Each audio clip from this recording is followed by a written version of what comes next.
Hello বন্ধুরা, নিয়ে চলে এসেছি আর একটা নতুন ভিডিও। আজকে আমরা ক্লাস 12-এর বায়োলজির ইভলিউশন এই ব্যাপারটা নিয়ে একটু কথা বলবো। দেখো, এখানে ইভলিউশনের দুটো টাইপ হয়, কনভার্জেন্ট ইভলিউশন আর ডাইভার্জেন্ট ইভলিউশন।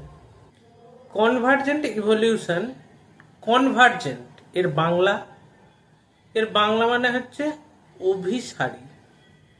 অর্থাৎ তোমরা যদি লেন্স পড়ে থাকো, উত্তর লেন্সের কাজ সম্পর্কে তোমরা জানো যে এরা সমান্তরাল রশ্মিকে এক জায়গায় কেন্দ্রীভূত করে।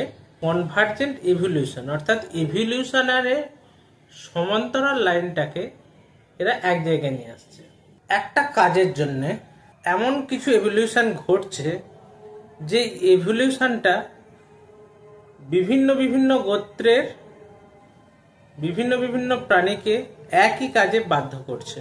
যেমন ধরো ওড়ার ব্যাপারটা।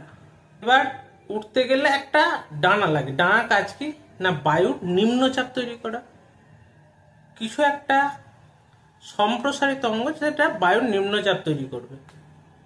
এর জন্যে দেখো আরশোলার ডানা, বাদুড়ের যে ডানা প্যাটাজিয়াম, ও পাখির পালকযুক্ত ডানা, তিনটি তৈরি হয়েছে। এদের তিনজনের উৎপত্তি ভিন্ন ভিন্ন, কিন্তু মেন উদ্দেশ্যটা কি? ওরা, অর্থাৎ কাজ এক। দেখো, কাজের জায়গায় এসে সব ভিন্ন ভিন্ন ইভলিউশনারি লাইনগুলো কেন্দ্রীভূত হয়ে যাচ্ছে।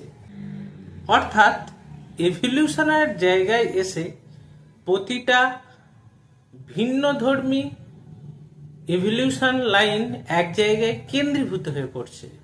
তাই এটাকে আমরা অভিসারী বিবর্তন বা কনভার্জেন্ট ইভলিউশন বলি। আশা করি বুঝতে পেরেছ।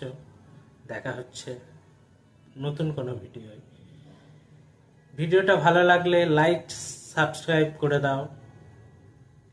ইভলিউশন নিয়ে বড় ভিডিও আমাদের বায়োলজি লার্নিং কর্নার এই চ্যানেলে চলে আসছে।